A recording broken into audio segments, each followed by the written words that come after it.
주말 뉴욕 증시는 1분기 GDP를 비롯한 부진한 경제 지표에 실망하며 급락했습니다. 골드만삭스의 검찰 조사 소식도 금융주를 가격했습니다. 다우는 1.4% 급락해 11,000선에 턱걸이했습니다.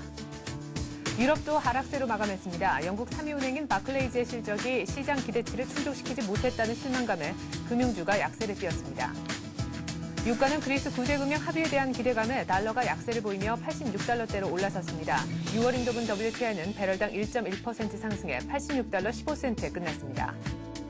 유로존과 IMF가 재정난에 허덕이는 그리스에 앞으로 3년간 총 1,100억 유로의 구제금융을 지원하기로 했습니다. 대신 그리스는 2014년까지 재정 적자를 GDP의 2.6%로 낮추기로 했습니다. 미국의 올 1분기 GDP 성장률이 연율 기준 3.2%를 기록했습니다. 시장 예상치는 소폭 하회했지만 미국 경제의 70%를 담당하는 개인 소비는 크게 늘었습니다. 로이터 미시간대가 발표한 4월 미국인들의 소비 심리가 69.5를 기록해 5개월 내 최저치로 추락했습니다. 전월보다 낮았으며 예상치는 75도 크게 하회했습니다.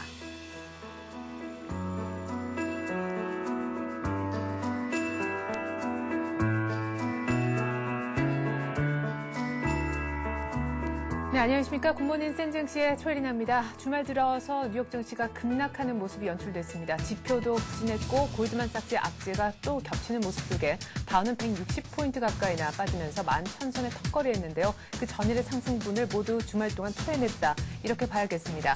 골드만삭스가 검찰로부터 조사를 다시 받게 됐다라는 악재가 들려왔고요. 또한 1분기 미국의 GDP 성장률도 딱히 좋지 못한 수치를 내놓은 것이 부담이었습니다. 보다 자세한 글로벌 증시 전문가와 함께 자세히 알아보죠. 신한금융투자 강남구청역 지점에서 최호선 대리가 나오셨습니다. 안녕하세요. 네, 안녕하십니까. 네, 급락한 뉴욕 증시 왜 급락했는지 좀 큰 얘기부터 들어보죠. 예, 일단 급락의 주된 원인은 골드만삭스의 형사기소 사건으로 해서 급락을 했고요. 네. 전반적인 내용들은 일단 시장 약세로 시작됐는데 1분기 총생산 증가율이 이제 예상보다 낮은 3.2%. 네. 로 둔화된 점이 실망감으로 시장이 반응하면서 지수는 약세로 시작했습니다. 네. 그래서 주가는 4월 시카고 구매자 관리자 지수가 5년 최고치를 기록한 영향으로 장 초반 상승 반전도 시도를 했었는데요. 네. 골드만삭스에 대한 연말 검찰 수사 착수 소식으로 금융주가 좀 하락을 했고 네. 로이터 미시건대 소비자 신뢰지수가 4월 확정치가 72.2를 기록해서 네. 전문가 예상 71보다 좀 높게 나왔으나 소비자 지수 추세가 흔들리는 것이 시장에서 부정적으로 받아들여서 백화점, 의류업체 등 소비 유행에 민감한 소매 업종들이 하락으로 이어지면서 금요지수 낙폭을 좀 확대했습니다. 네. 자, 일단 가장 큰 하락의 원인은 골드만삭스가 연방 검찰로부터 또한 수사를 받을 수 있다, 형사 고발당할 수 있다라는 악재였다라고 말씀하셨는데요. 골드만삭스 얘기는 좀 차후로 밀어보고요. 일단 발표된 지표도 크게는 세 가지가 있는 것 같은데 가장 주목을 받았었던 미국의 1분기 GDP 얘기부터 해보겠습니다. 지난 4분기에 5.6% 성장했었는데 3.2%밖에 성장하지 않았다고요? 예, 4분기 대비로는 3.2% 성장해서 약하게 생각보다는 약하게 지금 시장의 기대감이 좀 높은 편이거든요. 네. 그래서 실제를 따져보면은 나쁜 편이 아닌데 네. 또 불구하고 일단은 3.2%의 신망감 때문에 지수가 약세로 시작이 됐습니다. 네. 내용이 좋았다고 하셨는데 어떤 내용인가요? 그 내용은 일단 그 정부 지출이 네. 2개분기 연속으로 감소를 했으나 재고 조정 효과가 이어지고 고용 회복으로 기반이 민간 소비가 2007년 3분기 이후 가장 높은 3.2% 증가되면서 네. 전체 성장률이 견인한 것으로 세부적으로는 미국 경기가 당초 예상보다 양호하고 회복되고 있는데 특히 주목할 점이 민간 소비가 늘어나고 있다. 네. 이 부분이 좀 좋게 해석할 수 있었는데 증가율에 대한 시장 기대감이 높아서 일단 네. 부정적으로 좀 받아들였습니다. 네. 그래요. 소비 경기가 예상보다 좀 좋게 회복이 된 것은 좋은 부분이다라고 하셨는데요. 또 들어보니까 기업 투자 내용도 좋았는데 주택 관련 부분에 대한 그런 지표가 또한 경제 성장률을 악화시켰다 이런 분석도 있습니다. 어쨌거나 내용적인 면은 그렇게 좋지 않은 것은 아니었지만 어쨌거나 시장의 눈높이를 조금 채우지 못했다라는 부분 그리고 지난 분기 대비해서 좀 많이 안 좋아진 것처럼 일단은 보였다라는 것이 시장에는 실망 매물을 불러들인 원인이 아니었나 싶습니다. 자, 다만 소비 지출 부문이 미국의 1분기 GDP 성장률에서 내용적인 측면에서 긍정적인 요소였는데 소비자 심리는 그렇게 썩 좋은 편은 아닌 것 같습니다. 미국의 4월 로이터 미시간대 소비자 신뢰지수 결과가 나왔는데요. 추세가 좀 흔들린다라는 것이 느껴졌다면서요. 예. 일단 지표는 4월 확정치가 72.2를 기록했고 4월 네. 잠정치가 69.5, 전문가 예상이 71보다는 높게 나왔는데 네. 소비자 신뢰지 추세가 흔들리는 것이 좋지 않게 여겨져서 증시에 부담을 줬고요. 4월 확정치가 3월 73.6 대비 그 72.2가 하락한 수치이자 지난해 11월 이후 최저치입니다. 그래서 그 그래프를 보시게 되면 네. 작년 11월 달에 이제 좀 많이 부터 증가돼서 추세했다가 네. 이번에 발표된 막대 그래프가 좀 내려온 걸 좀 보시면 끝에 있는 걸 보시면 내려왔기 때문에 이게 하반기까지 추세가 이어질 것으로 이제 기대감이 있었는데 내려오는 바람에 일단은 실망감을 좀 받아들였었고요. 네. 그다음에 이제 발표가 했던 게 이제 시카고 구매 관리자 지수가 발표가 됐는데 네. 이 부분은 예상치가 60이었고요. 이전치가 58.8이었는데 실제로 네. 63.8이 나와서 5년 내 최고치를 기록하면서 이제 4월 소비자 신뢰 지수와는 반대로 좀 좋게 나왔습니다. 그래요. 뭐 소비 심리 지표는 좀 실망감을 불러일으키면서 지난해 11월 이후 최저치를 나타냈는데 그래도 제조업 경기는 역시나 계속해서 개선되고 있다라는 것을 보여줬다라고 얘기하셨는데요. 그러니까 결국 지표 쪽에서 제조업 경기를 보여주는 시카고 PMI를 제외한 미국의 1분기 GDP 그리고 로이터 미시간대 4월 소비 신뢰자 지수는 좋지 않았다 이렇게 볼 수 있겠습니다. 자, 주가를 본격적으로 끌어내린 것은 골드만삭스인데요. 앞서서도 미국 증권거래위원회에서 민사고발 당했었죠. 이번엔 검찰이 형사고발할 수 있다. 이런 뉴스가 있었어요. 예, 그래서 일단 민사소송과 형사고발이 동시에 이루어졌다는 점이 일단 부정적으로 받아들였고요. 네. 일단은 시장은 불확실성을 가장 싫어하기 때문에 그 부분이 시장 우려감으로 발생되면서 지수 하락으로 이어졌는데 네. 거기에다가 지금 현재 진행하고 있는 오바마 정부의 금융산업에 대한 규제안이 지금 마련되고 있어서 네. 전반적으로 금융업종에 대한 하락으로 조정이 됐고 특히 뱅크 오브 아메리카랑 메릴린치, 스탠다드 앤 퓨어스가 이제 골드만삭스에 대한 투자 의견을 하향 조정한 것도 네. 좀 골드만삭스 악재가 좀 시장의 반응을 일단 좀 네. 낙폭을 크게 했고요. 결과적으로 모건 스탠리가 그날 3.48% 하락했고요. 네. 시티그룹이 4.17%, JP모건이 3.32%, 뱅크 오브 아메리카가 2.57%를 하락으로 마감을 했습니다. 네. 그리고 문제 주인공은 골드만삭스는 10%나 폭락을 했더라고요. 그러니까 어쨌거나 골드만삭스 이 악재가 다시금 좀 불거지면서 금융주가 죽을 썼다 이렇게 볼 수 있겠습니다. 자, 그러면 골드만삭스 이 문제 악재가 언제까지 또한 시장을 글로벌 증시를 괴롭힐 것인가 이거에 대한 질문이 좀 드는 것 같은데요. 부채담보부증권 사기 혐의를 둘러싼 불확실성을 제일 싫어한다고 하셨잖아요. 예. 언제까지 이제 시장에 악재로 작용을 할 것인가 이것이 궁금한데 사기 혐의를 사실상 이런 경우 입증하기가 조금 어렵기 때문에 악재로서의 영향력도 제한적일 것이다. 예. 이런 분석도 있거든요. 좀 의견이 갈리는 것 같아요. 일단 민사소송과 형사소송이 이제 같이 연결이 됐는데 네. 그 부분이 골드만삭스 문제뿐만 아니라 그렇게 비슷한 그 상품을 팔았던 회사들까지 연관이 되기 때문에 네. 일단 시장에서 악재를 받아들이는 거고요. 그리고 민사소송에서 이제 핵심은 골드만삭스 책임이 어디까지 있냐가 문제인데 네. 실제로 조사를 하게 되면은 그 핵심 포인트가 CDO를 판매하면서 그 반대된 포지션을 골드만삭스가 그런 상품을 만들었다는 건데 그게 투자자한테 고지 의무가 있냐 없냐가 네. 그 쟁점인데요. 네. 그 부분에 대해서는 진행을 돼봐야 되는데 진행이 되는 부분에 대해서는 시장에서는 좀 불안정하게 생각하기 때문에 특히 그 부분에 대해서는 향후 오바마 정부의 금융산업 그 규제안이 연동되기 때문에 네. 일단 재판이 뭐 바로 진행되지는 않지 않겠습니까? 그래서 네. 그런 우려감은 기사가 나오는 대로 좀 시장에서는 좋지 않은 결과로 시장이 반응할 것으로 예상이 됩니다. 네.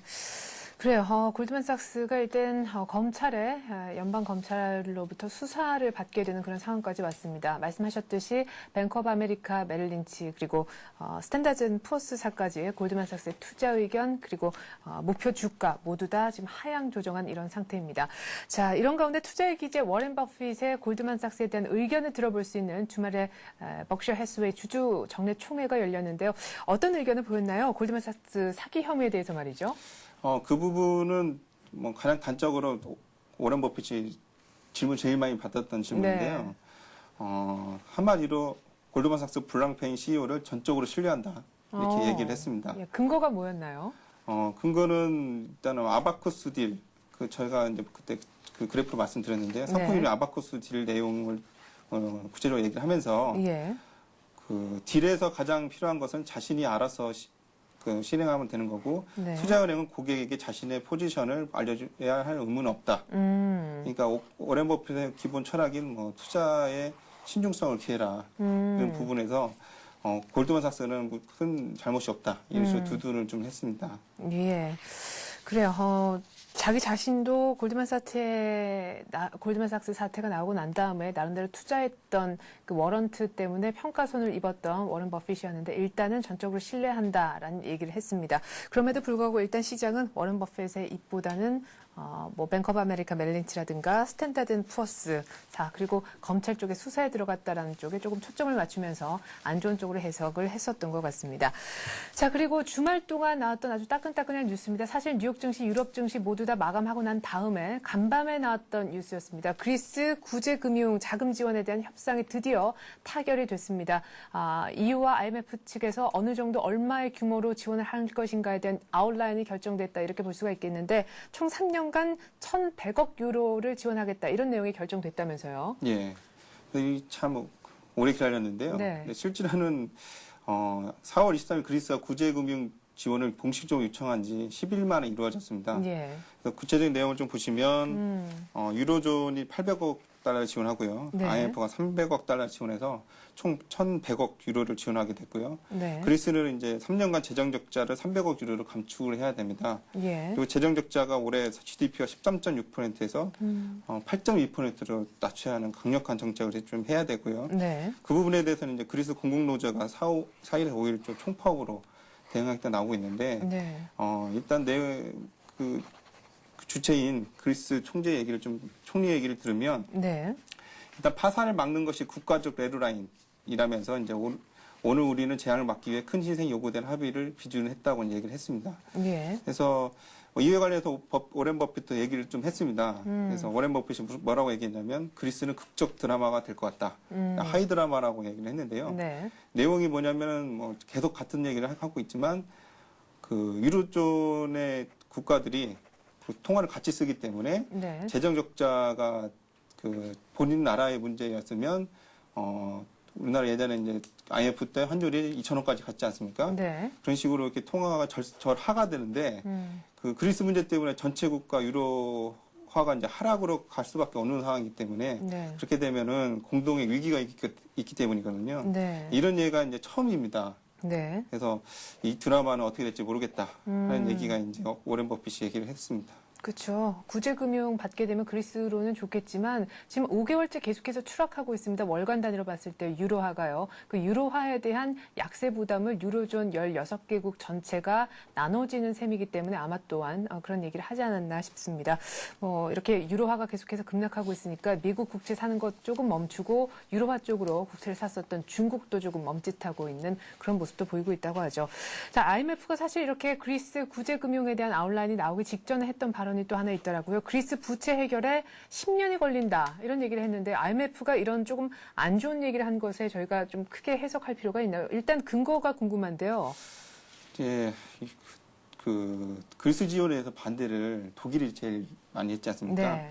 근데 그 내용을 역사적으로 좀 따져보면 1829년 독립 이후에 이제 지금까지 약 절반의 세월을 네. 디폴트 상태로 보내왔던 역사가 있기 때문에 그러니까 좀 도덕적으로 좀 문제가 있다 이런 얘기도 있기 때문에 신뢰도가 좀 많이 떨어지는 편입니다. 그리고 그리스의 산업 구조를 좀 보게 되면 네. 그 고용 창출이 많이 될 수 있는 그 제조업 기반이 아주 부실합니다. 예. 그렇기 때문에 그 강력한 재정 정책을 시행하기가 실제로 결과적으로 바로 나오기는 산업 구조상으로 좀 쉽지가 않고 과거 네. 역사를 봐도 쉽지 않아서 일단 IMF가 한 10년 정도를 얘기하는 것 같습니다. 예, 그렇군요. 10년 동안 계속해서 그리스를 IMF 측은 모니터링 하겠다. 이렇게 또 얘기를 했다고 합니다.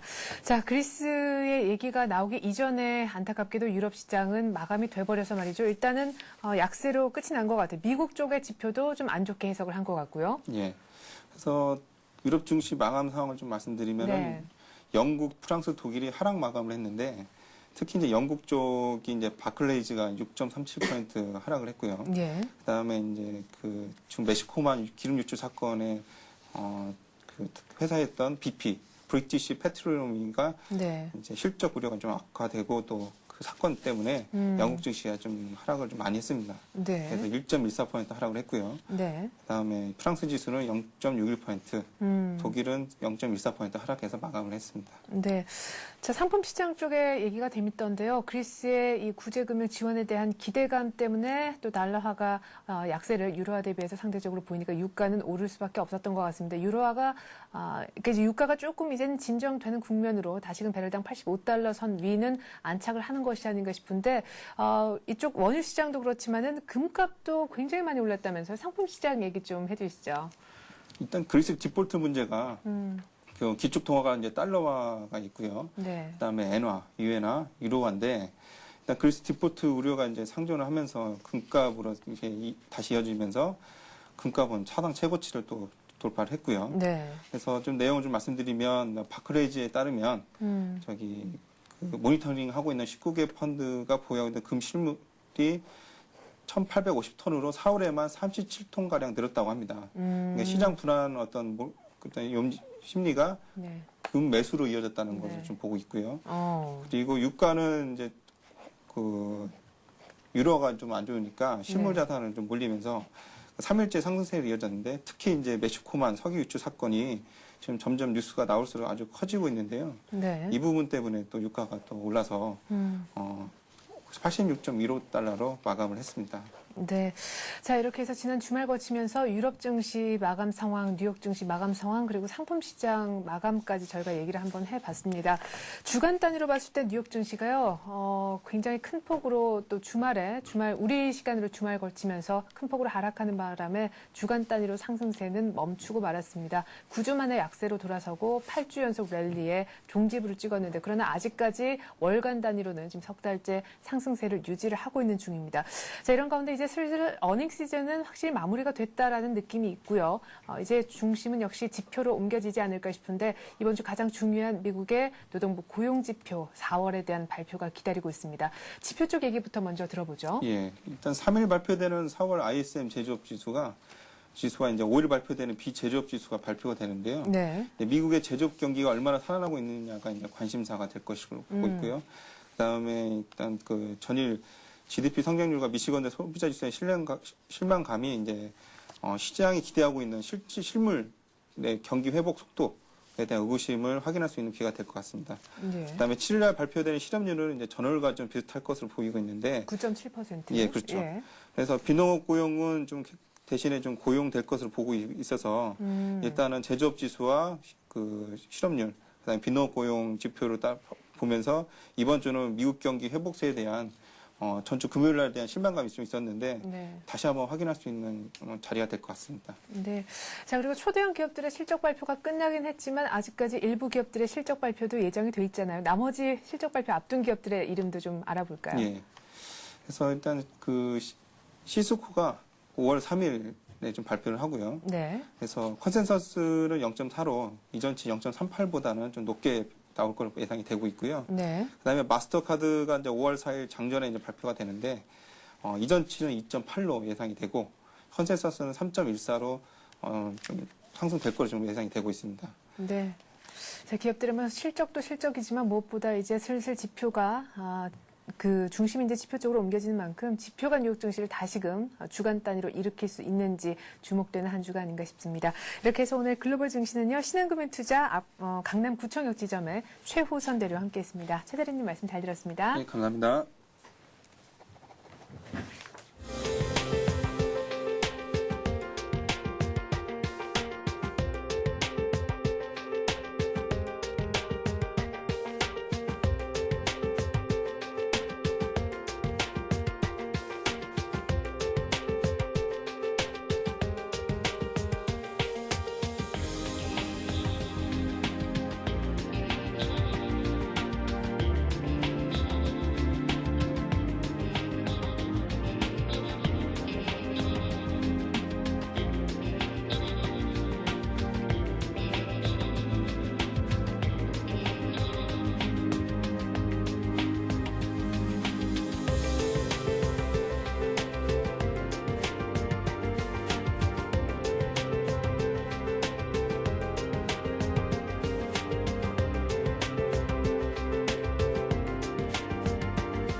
네, 간밤에 뉴욕 증시 주말 거치면서 안 좋은 얘기가 많이 들렸습니다. 뉴욕 증시는 거의 160포인트나 급락했는데 지표도 물론 좋지 않은 영향도 있었지만 골드만삭스가 뉴욕 연방검찰로부터 또한 조사를 받을 수 있다는 악재가 터졌습니다. 오늘 우리 장은 어떤 흐름 보일지 전문가와 함께 전망해보는 시간 갖죠. 신한금융투자 영등포 지점의 조재석 부장 나오셨습니다. 안녕하세요. 네, 안녕하십니까. 네, 뉴욕은 급락했습니다만 우리 증시는 금요일에 1740선 탈환을 했습니다. 네. 삼성전자 실적 나오고 나서 꺾일 것이다. 이런 예상은 좀 빗나갔었던 것 같아요. 그렇습니다. 과거에는 실적 발표를 하면 좀 많이 빠졌는데요. 이번 그 삼성전자 실적 발표가 그 예상, 지난번에 4조 3천억 예상을 했었는데 그보다 약간 조금 더 좋은 4조 4천억 정도 네. 예상치가 나왔고요. 또한 그 IR에서 그 밝혔듯이 2분기 실적에 대한 기대감도 역시 자신 있게 발표를 했습니다. 네. 그래서 이 반도체와 그다음에 이 LED TV 분야라든지 휴대폰 이런 쪽들을 앞으로 키우기 위해서 더욱 그 설비 투자를 많이 한다고 자신 있게 얘기를 했기 때문에 네. 그 주가가 다른 때와 달리 빠지지 않고 상승세를 보인 것 같습니다. 네. 자, 당장 골드만삭스 수사 들어간다라는 얘기 때문에 검찰로부터 수사받는다라는 얘기 때문에 뉴욕 증시가 급락했는데 이거 영향이 있을 것 같은데요. 예. 뭐 요즘에는 과거에는 저희 증시가 해외 영향을 좀 받아서 긍정적으로 작용을 했는데요. 요즘에는 뭐 저희 증시가 좀 잘 오를만 하면은 이렇게 네. 특히 주말에 뭐 그 골드만삭스가 이렇게 나오고 뭐 지금 2주 연속제 이러는 것 같습니다. 그다음에 뭐 남유럽 국가들의 영향도 좀 미치고 했지만은 네. 지난주에 보면 뭐 신용등급 강등이라는 얘기가 나왔지만 저희 증시가 네. 그걸 잘 그 소화를 시키면서 저희 증시가 이렇게 2주 또 연속 그 상승을 하면서 4월, 5월, 4월까지 두 달간 상승을 했습니다. 네. 이런 거 보면은 저희 증시가 그 특히 펀더멘탈에 대해서 그 기대감을 좀 가지고 있고요. 예. 이런 그 특히 또 지난주에 한국은행이 그 제조업 경기 실사 지수를 발표를 했습니다. 네. 근데 이제 보통 이 BSI가 기업들이 보통 보수적으로 이렇게 설문에 응하기 때문에 보통 통상적으로 기준선이 100을 넘는 경우가 그렇게 많지가 않습니다. 네. 그래서 보통은 8, 90 사이에서 노는데 이번에 103을 나왔습니다. 이 103은 지난번 신용카드 사태가 터지기 전인 2002년 2분기 이후로 네. 처음 있는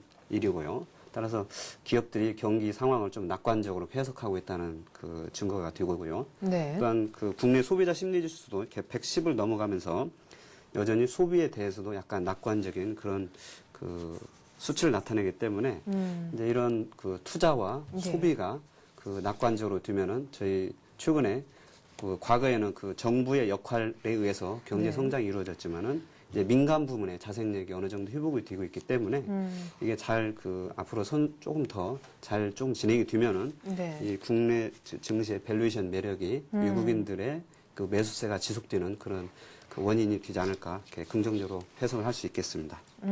그러면은 일단 우리 국내 펀더멘털도 좋고 또 다른 국가들에 비해서 저평가되어 있는 그런 상태다라는 말씀이신데 네. 그리고 이제 5월 첫 거래일 첫 주를 지금 시작하게 되는데 말이죠. 3월, 4월 연속해서 모두 다 5조 이상씩 사서 지금 한 10조 원 이상을 외국인들이 두 달에 걸쳐서 이미 사고 있습니다. 외국인들의 매수세도 순매수도 계속될 것이다. 5월에 이렇게 보신다라는 말씀이신가요? 뭐 아직 여전히 그 다른 나라에 비해서 저희 나라의 그 어닝스 12개월 어닝스 가이드가 계속 그 상향 조정되고 있기 때문에 네. 외국인들이 다른 여러 나라에 비해서 저희 나라만큼 그 훌륭한 투자처가 뭐 아직 그렇게 많지가 않은 것 같습니다. 그래서 과거에 그 중국이나 인도들이 새로운 투자처로 각광을 받았지만 최근에 중국은 부동산 버블 때문에 이미 저희 나라가 그런 이머징 마켓에서 굉장히 네. 그 좋은 그런 점수를 받고 있기 때문에 네. 그 저희 나라가 외국인 매수세에서 그 비껴나지는 않으리라 전망이 되고 있습니다. 네. 뭐 오늘 종합지수는 그 아무래도 그 미국의 영향을 받아서 지난번 그 신용등급 상향 그 하향됐을 때 한 1715포인트가 장중 저점이었거든요. 예.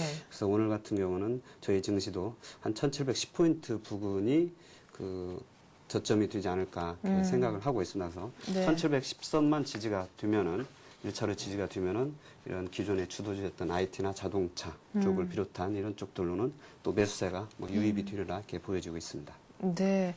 그래요. 지난 주말에 뉴욕 증시가 골드만삭스 악재 때문에 많이 급락했기 때문에 오늘 우리 장에서 당연히 빠지겠지. 그러면 나는 저가 매수로 뭔가를 사봐야겠다. 이렇게 생각하시는 분이 분명히 투자자분들 중에는 계실 줄 압니다. 그렇다면 이제 뭘 살 것인가? 지수로 봤을 때는 1710선이 지지되는 거 이걸 보라고 하셨는데요. 삼성전자 실적 발표 나고 나서 그리고 외국인들도 꾸준히 한번 들여다보니까 역시나 많이 산 것은 기존의 주도주였더라. 이것이 이제 판명이 됐고 그러면 주도주를 조금 오늘이라도 조정을 받으면 따라가는 전략을 세워야 됩니까? 예, 뭐 아무래도 그 조정을 받을 때 그쪽으로 또 매수를 해야 되지 않을까 싶습니다. 이제 그 주도주가 이렇게 좀 확산이 되는 과정이 되려면은 이렇게 해외에서 이런 악재가 안 터지면서 이 국내 투자자들의 마음을 좀 한결 편하게 해줘야 예. 이 좀 덜 올라간 종목들도 좀 이렇게 확산을 해서 사는데 뭐 주말마다 이렇게 그 여러 가지 악재가 터지면서 국내 투자자들의 마음을 이렇게 조리게 하는 상황이 되다 보니까 가는 종목만 가는. 그렇죠. 아무래도 네. 그런 제한적인 매수세가 그런 쪽으로 쏠릴 수밖에 없기 때문에 뭐 그런 쪽을 해야 되겠고요. 네. 또한 뭐 그 삼성전자 요즘 그 신문에 보면 뭐 트리클 다운 효과 뭐 이런 얘기가 많이 나오고 있으면서 네.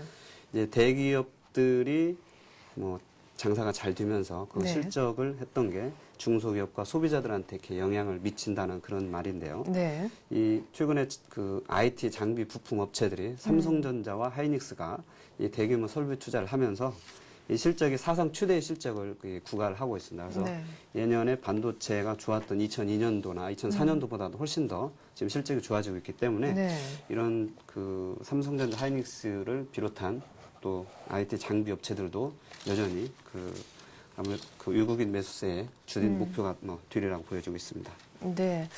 그래요. 뭐 IT 자동차 투톱이 기존 주도주가 5월에도 계속 간다 이런 얘기가 들려오는 가운데 삼성전자의 비수기였던 1분기 실적을 보니까 영업이익이 시장 컨센서스도 웃도는 그런 모습이었습니다. 때문에 3분기 뭐 앞으로 더 갈 때는 영업이익이 뭐 5조까지도 가능하겠다. 삼성전자 주가가 오르는 것은 물론이고 이런 전망까지 나오고 있는데 자 그러면 IT 자동차 부품주도 굉장히 많습니다. 모두 다 뭐 실적 기대감 이런 아주 비슷한 공통점을 갖고 있는데 이 뭐 무슨 텍스로 끝나는 이런 종목들 가운데 뭘 잡아야 될지 개인 투자자분들은 또 고민이 많으실 거란 말이에요. 예, 그렇죠. 지금 뭐 삼성전자가 이제 특히 반도체를 한 5조 5천, 연초 5조 5천억에서 뭐 지금 시장에 나오는 걸로는 한 10조 원 정도까지 투자를 한다고 네. 이렇게 들린다고 하고 있습니다. 그러다 보면 반도체 이제 뭐 전공정 장비, 후공정 장비 이렇게 많이 나누는데요. 네. 이제 웨이퍼 위에 회로를 입히기 전까지 과정을 이제 전공정 보통 이렇게 얘기를 하고요. 네. 그다음에 회로를 입힌 다음에 그거를 쪼개고 뭐 선을 연결하고 그다음 테스트하고 이런 쪽을 이제 후공정 장비라고 하는데요. 아무래도 이익의 규모는 전공정 장비 쪽이 조금 더 이익이 많이 나고 후공정 장비는 아무래도 상대적으로 전공정 장비 쪽보다는 이익의 규모가 줄어들고 있는데요.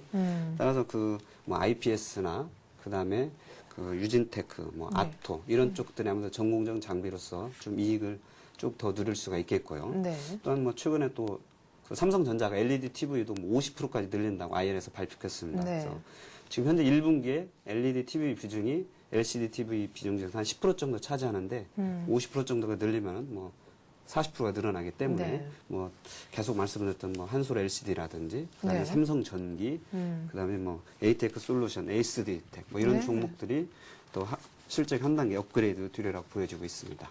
예. 자, 그러면은 반도체 전공정 장비들이 굳이 따지자면은 후공정 장비보다는 조금 더 마진 측면에서도 더 낫지 않나 이런 얘기를 하셨는데요. 한 종목만 사실은 중요한 건 종목이거든요. 예, 종목 얘기만 좀 들려주시죠. 지금 뭐 장비 업체들이 사실 뭐 굉장히 많습니다. 그래서 예. 저희들도 그 종목을 다 이렇게 체크하고서 설명드리기가 굉장히 좀 이렇게 버거울 정도로 많은데요. 네. 이제 오늘 설명드릴 종목은 아토라는 종목입니다. 이 종목 얘기가 굉장히 많이 나와요. 글쎄요, 뭐 요즘 뭐 굉장히 좀 얘기가 많이 나오더라고요. 네. 이제 그 이유는 이제 또 IPS라는 종목이 있는데요. 같은 원익 계열의 이제 종목인데 IPS에 대해서 삼성전자가 지난번에 220억 정도 투자를 했습니다. 네. 그리고 아토도 그 IPS와 요즘 뭐 합병 기대감이 있고요. 또한 그 자회사인 원익 머터리얼즈라는 회사가 있는데요. 네. 그 회사가 보통 LED 가스를 공급하는 회사입니다. 그래서 삼성 LED하고 LG노텍에 공급을 하는데 네. 예, 그 회사도 올해 지금 상반기에 상장을 하려고 서류 심사를 거쳤고요. 네. 또 올해 실적에 삼성전자가 그 국산화를 취하면서 네. 그 장비 원래 그 화학 기상 증착 장비를 만드는 회사인데요. 네. 이 기상 증착 장비가 과거에는 그 미국의 미국의 회사들에 대해서 한 90% 정도가 차지하고 있었는데 기상 증착 장비라는 게 뭐예요? 예. 기상 증착 장비는 좀 사실 좀 어려운 그 용어일 수도 있는데요. 네. 이게 이제 반도체 소자를 가공할 때 사용한 핵심 장비인데요.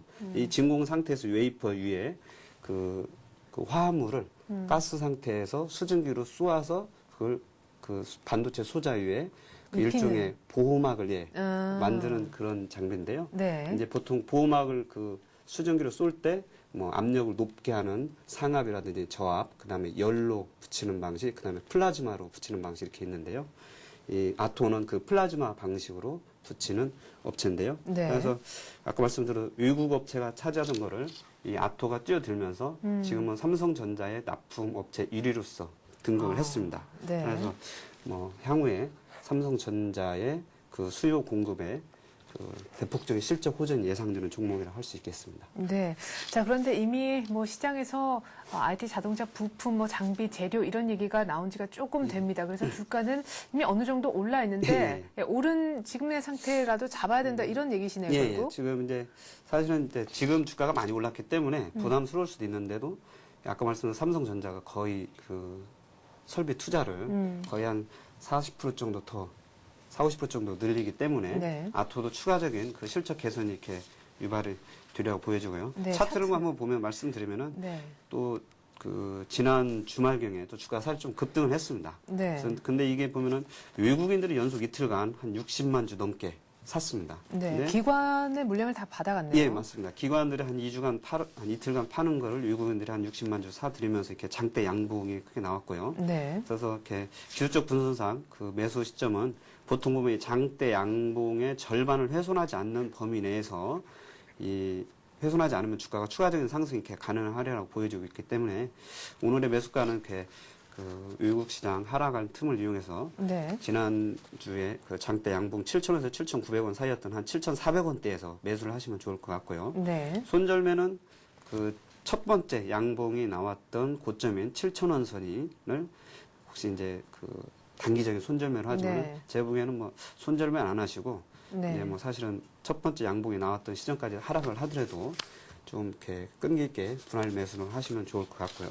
목표가는 이제 올해 매출이 이사가 영업이익이 한 220억 정도 되면서 주당 순이익이 한 850원 정도 나오기 때문에 네. 그 업종 평균 펄을 곱한 한 12배를 하면은 뭐 한 10,000원 정도의 목표가를 정하시면 좋을 것 같습니다. 네. 굳이 아토가 아니라도 아토면 뭐 좋겠지만 다른 비슷한 내용의 예를 들어서 반도체 전공정 장비 관련 종목을 들고 계신 분들은 계속해서 분할 매수를 하는 전략이 좀 괜찮겠습니까? 예, 맞습니다. 예.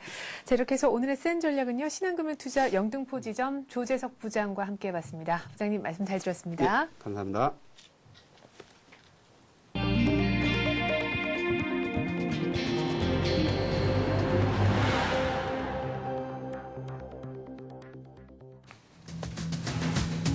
오는 7월부터 시행되는 새 노조법의 타임오프, 즉 노조 전임자 유급 근로시간 면제 한도가 최종 결정되면서 대형 사업장 노조는 앞으로 전임자 10명 중 7명 이상을 줄여야 하는데요. 이 때문에 조직 슬림화가 불가피할 전망입니다.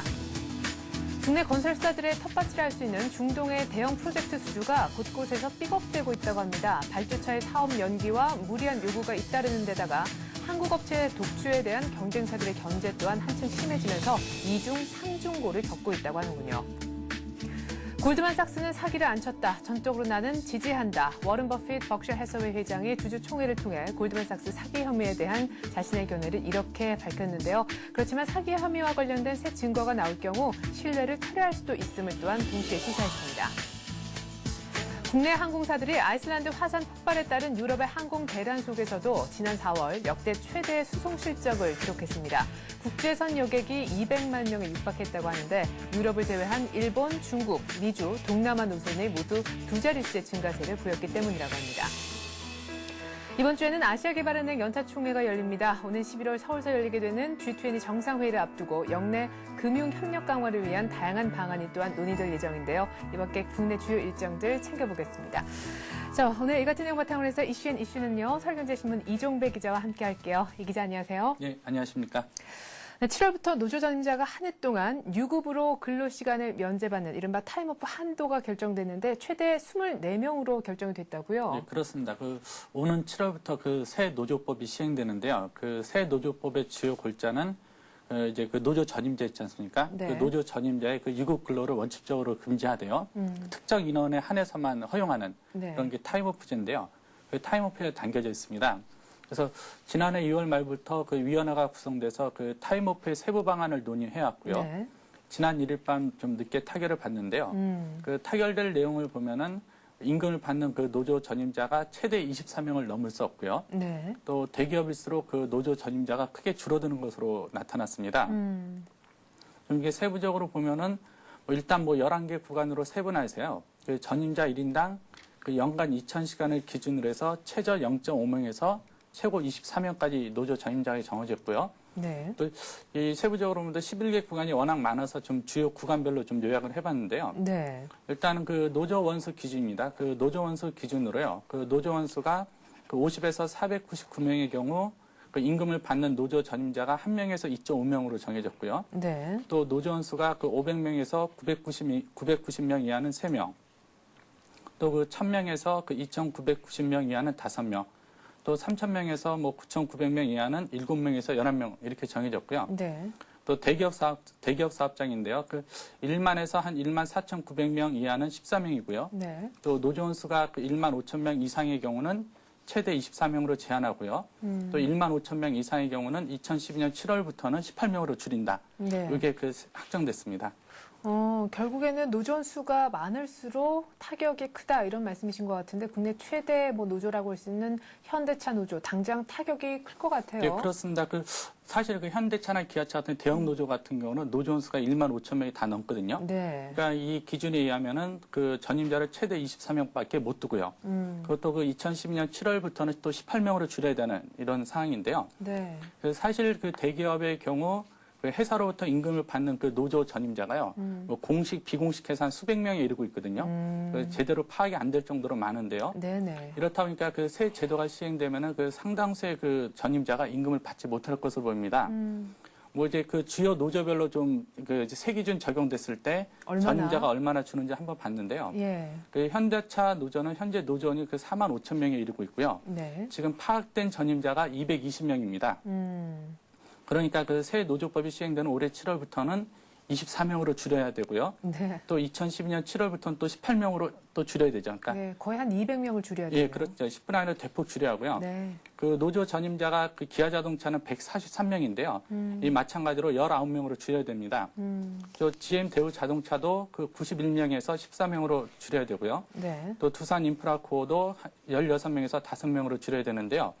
그 반면 이제 그 조합원 수가 그 300명 미만이 그 중소기업장이 있지 않습니까? 네. 중소기업 노조는 조합원 수가 0.5명에서 2명까지 그 유급 전임자를 둘 수 있어가지고 네. 큰 타격은 없을 것으로 보이는데요. 네. 하지만 그 이번 안이 그 제대로 시행될지는 좀 미지수입니다. 그 한국노총, 민주노총도 일단 노동계가 좀 강력 반발하고 있고요. 네. 또 경영계도 이 당초 주장했던 것보다도 그 타임오프 인원이 너무 많다 이렇게 네. 좀 반발하고 있고요. 네. 또 아울러 그 노조 전임자 문제의 경우 그 노조법에서 정하더라도 그 개별 단협에서 많이 그렇게 갈라지겠는데요. 네. 과연 이제 개별 회사 간 협상에서 그 회사 측이나 그 회사 측이 과연 이 기준을 지켜낼 수 있을지 네. 그것도 좀 남아 있기 때문에요. 새 기준은 원칙적으로 7월부터 시행되지만 그 일선 사업장에서는 여러 가지 혼란과 잡음이 끊이지 않을 것으로 보이고 있습니다. 네.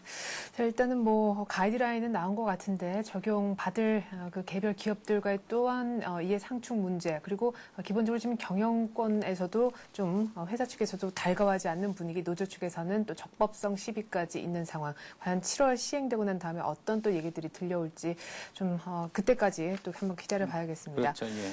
네, 다음 소식입니다. 국내 건설사들이요, 특별히 해외에서 대형 프로젝트들 수주를 많이 해오고 있는데 사실상 그 중심은 중동 지역이라고 해야겠습니다. 그런데 최근 들어서 이쪽에서 삐걱대고 있다 이런 얘기가 들리는데요. 원인이 어느 쪽에 있는 건가요? 예, 그렇습니다. 계속 그 소식이 들려오고 있는데요. 사실 이제 국내 건설업체들이 그 악정 고투 속에서 지금 중동 지역에 플랜트를 수주하고 있는데요. 네. 이 어렵게 수주한 그 수주건들이 그 삐걱거리고 있다는 소식인데요. 여러 가지 내용을 보면은 일단은 그 국내 건설사들의 그 선전이 이어지면서요. 이를 견제하는 그 발주처하고 그 해외 경쟁사들의 움직임이 좀 본격화되지 않았나 네. 이런 좀 판단이 쓰고 있는데요. 시기와 질투군요. 그렇죠. 사실 이 발주처들은 그 한국을 견제하면서 좀 과도한 요구를 하고 있습니다. 반면에 이런 가운데 그 유럽 등 그 해외 경쟁 업체들은 그 우리보다 더 낮은 최저가로 입찰에 나서면서 한국을 좀 따돌리고 있는데요. 네. 그렇다 보니까 여러 가지 사업들이 좀 삐걱거리고 있는데요. 지금 현재 그 좀 위험에 처한 프로젝트를 보면요. 그 네. 총 100억 달러 규모의 그 사우디아라비아의 그 얀부 정유공장 건설 프로젝트가 있는데요. 네네. 이 프로젝트는 그 사우디 국영회사인 아람코하고 또 미국계 업체인 그 코노코 필립스가 공동으로 발주한 건데요. 네. 국내 건설사에서는 뭐 SK건설, 대림산업, GS건설이 그 최저가로 입찰해서 낙찰을 앞두고 있는 상황입니다. 네. 그런데 최근 이제 그 공동 발주처 중 하나가 그 이제 그 사업 축소 받침을 밝히면서요. 네. 그 최종 수주가 좀 지연되고 있습니다. 또 그 쿠웨이트 국영 정유회사가 발주하고 지난 3월 대림산업이 입찰한 그 LPG4 트레인 프로젝트가 있는데요. 네. 이 프로젝트 역시 그 발주처의 그 무리한 요구로 그 협상이 지연되면서 좀 무산 가능성까지 좀 전망되고 있고요. 네. 이 밖에 그 삼성물산 건설 부분이 올해 그 핵심 프로젝트로 추진하는 게 있는데요. 그 네. 사우디 그 킹덤 타워 빌딩 입찰인데요. 예. 여러 건설업체들이 관심을 두고 있거든요. 근데 최근 이제 그 발주처의 과도한 요구 때문에 그 삼성물산을 비롯해서 우리 국내 건설사들이 그 입찰을 포기하는 것까지 검토하고 있는 것으로 알려지고 있는데요. 사실은 견제가 좀 앞으로도 좀 계속될 것으로 보이는데요. 그 네. 국내 건설사들이 어떻게 대응할지도 좀 관심 있게 지켜볼 사항인 것 같습니다. 올해 코스피가 한 2.5%, 뭐 3% 조금 못되게 이렇게 상승을 한 것에 반해서 건설주들은 평균 20% 이상씩 지금 급락해서 시장과 따로 놀았다 이런 분석이 나오고 있는데 그렇지 않아도 뭐 국내 부동산 경기도 침체되고 뭐 구조조정 얘기도 끊이지 않고 있는 가운데 그나마 좀 유일한 그런 희망의 줄 같은 것이었던 해외 수주 모멘텀까지 지금 약화되고 있다라는 조금은 어두운 얘기를 나눠봤습니다. 자, 그리고 주말에요. 오마이의 현인이라 불리는 워런 버핏이죠. 버크셔 해서웨이 회장이 주주총회를 가졌습니다. 사실 이제는 뭐 수많은 취재진과 많은 투자자들이 모여서 거의 하나의 이벤트성의 그렇죠. 예. 그런 행사를 지금 진행이 되고 있는데 가장 중요한 골드만삭스에 대한 언급이 있었는데 뭐 감싸고 돌았다 이런 얘기가 있어요. 예, 그렇습니다. 앞서 시간에 좀 전해드렸는데요. 예. 사실 그 워렌 버핏이 이번 주주총회에서 그 골드만삭스에 대해서 어떤 말을 할지가 그 초미의 관심사였거든요. 예. 그 버핏이 갖고 있는 어떤 명성도 그러냐, 또 골드만삭스에 그 50억 달러 가량을 투자하지 않습니까? 네. 그 50억 달러를 투자해서 그 연간 5억 달러 이자를 받고 있는 그 골드만삭스의 투자라는 점에서 더 관심을 끌었는데요. 네. 그 버핏의 이야기를 좀 요약을 해보면요. 그 한마디로 그 골드만삭스는 그 사기를 치지 않았다 이렇게 좀 단정을 했고요. 또 그 멍청한 투자자를 두둔할 이유는 없다 이런 발언을 했습니다. 저 골드만삭스는 그 부적절한 행위에 개입하지 않았고요. 네. 또 투자자의 손실은 철저히 투자자의 책임이라는 논리를 폈는데요. 그 버핏은 또 한 말 더 나가서 그 손실을 입은 투자자가 잘못한 거다. 그 골드만삭스가 그 자세히 비밀까지 투자자한테 공개할 수는 없다. 공개하지 않는 이런 말까지 했는데요. 네. 사실 그 골드만삭스의 그 사기 혐의 기소는 오바마 대통령이 그 월가 개혁의 일환으로 추진되고 있는 건데요. 네. 그래서 그 오바마 행정부가 그 버핏의 발언에서 어떻게 평가했는지는 아직 외신에 나오지 않고 있는데요. 그것이 하나 좀 궁금하고요. 예. 다시 또 거꾸로 이제 그 골드만삭스의 어떤 사기 혐의가 최종 발견된다 그러면은 그 버핏 입장에서 또 어떤 발언을 할지도 하나의 키포인트가 될 것 말을 같습니다. 바꿀지. 예. 자, 그리고 국내 항공사들의 실적이 또한 사상 최대치를 기록했다는 소식입니다. 3월에 이어서 4월에도 최대 수송 실적을 올렸다. 이런 기분 좋은 소식이 들려와 있는데 무엇보다 더 의미 있는 것은요. 4월에는 아이슬란드 화산 폭발로 인한 항공 대란이 빚어졌기 때문에 이 같은 악재도 불구하고 사상 최대 수송 실적을 어떻게 올렸는가. 이 부분이 가장 궁금한 것 예, 같아요. 그렇습니다. 그 4월은 뭐 아이슬란드 화산 때문에 그 되게 항공업계가 어려움을 겪었는데요. 네. 하지만 이제 국내 항공업계는 오히려 더 선전을 했습니다. 그 대한항공을 보면요. 그 지난 4월 국제선에서 총 그 114만 8천 명을 실어 날라서요. 그 역대 4월 실적 중 최대를 기록했고요. 네. 또 아시아나도 뭐 그 역대 4월 실적 중 최대로 기록했습니다. 또 이 밖에 이제 그 화물 부분에서도 그 아시아나항공이 지난 4월 6만 2천 톤의 실적을 기록해서 최대 실적을 올렸고요. 그 대한항공도 그 최대 실적에 육박할 것으로 전망되고 있는데요. 그 항공주가 이렇게 최대 실적을 이어가는 이 중에 한 변화는 그 반도체 수출이 크게 작용한 것 같습니다. 그래서 지금 국내 항공업계의 그 사상 최대 수송 실적이 그 2, 4분기에도 계속 이어질 것으로 보이고요. 올 한 해 동안은 좀 계속 될 것으로 전망되고 있습니다. 네. 자, 이렇게 해서 4월에도 우리 칼과 아시아나가 모두 날았다 이런 얘기를 한번 들어봤습니다. 이제 5월 시작하는 첫날인데요. 이번 주 국내 주요 일정들 어떤 게 있는지 간략히 한번 들어볼까요? 네, 그렇습니다. 이번 주 주요 일정으로는 아시아개발 연차 총회가 있고요. 네. 또 이명박 대통령 주재로 국가 재정 계획을 짜는 재정 전략회의도 예정돼 있는데요. 일단 일자별로 보면요. 3일부터 이틀간의 일정으로 우즈베키스탄에서 아시아개발위원회 연차 총회가 열리는데요. 네. 이번 연차 총회에서는 윤중현 기획재정부 장관 등이 참석하는데 아시아판 IMF 이런 것들이 상당 부분 논의가 있을 것 같고요. 네. 또 3일에는 통계청에서 4월 소비자 물가 동향을 내놓습니다. 또 4일에는 이제 공정거래위원회 주최로 중소기업 공정 경쟁 정책 협의회가 열리는데요. 네. 최근 이제 원자재값 상승으로 중소기업들의 납품 단가 인상 요구가 많아지고 있는데요. 네. 이번 협의회에서 어떻게 결론날지 관심이 모아지고 있고요. 또 6일에는 기획재정부에서 최근 경제 동향 분석을 담은 그린북을 발간하고요. 또 한국개발연구원이 건설 부문의 재무건전성 악화에 대한 평가에 대한 현안 분석 자료를 내놓을 예정입니다. 네. 7일이 아마 관심이 될 것 같은데요. 네. 7일에는 2010년 국가재정전략회의가 열리는데요. 네. 이명박 대통령이 주재하고요. 또 국무위원 전원이 참석합니다. 국무위원 전원이 참석해서 2010년, 2014년 국가재정 운영계획을 수립하는 위한 의견이 교환될 예정입니다. 예, 향후 5년간 국가 재정을 어떤 식으로 운영하겠다라는 얘기가 7일에 이제 공개가 된다라는 얘기고요. 당장 오늘은 4월 소비자 물가 동향 그리고 오늘 내일 이틀간의 일정으로 아시아개발은행 연차 총회가 열린다는 국내 주요 일정까지 잘 들었습니다. 서울경제신문 산업부에 있는 이종배 기자였습니다. 이 기자 수고 많았습니다. 네, 감사합니다. 네, 주말 거치면서 뉴욕 증시는 급락하는 모습을 보여줬습니다. 골드만삭스가 이제는 검찰로부터 조사를 받게 됐다는 안 좋은 악재가 또한 겹쳤기 때문에 은행주 중심으로 하락이 두드러졌는데요. 지표 쪽도 좋지 못했습니다. 4월 미시간대 로이터 소비자 신뢰지수도 일단 굉장히 낮은 수치를 기록을 했고요. 1분기 GDP도 기대치도 사실은 좀 그렇게 높지 않았는데 예상치에 거의 부합하거나 오히려 좀 소폭 하회하는 모습을 보이면서 다우는 160포인트 가까이나 급락했습니다. 그리스에 대한 구제금융 규모도 거의 1,100억 유로 정도로 아웃라인이 나오긴 했지만 이전에 이미 마감을 해버린 유럽 증시 역시도 약세의 흐름을 보여줬는데요. 오늘 우리 장은 어떤 흐름을 보일지요? 골드만삭스 악재를 반영한 뉴욕 증시를 따라갈 것인지 아니면 구제금융 규모가 확정이 된 그리스 쪽으로 조금 무게 중심을 이동시킬지 말입니다. 자세한 우리 장 얘기는요. 출발 센 증시를 통해 해드리죠. 고맙습니다.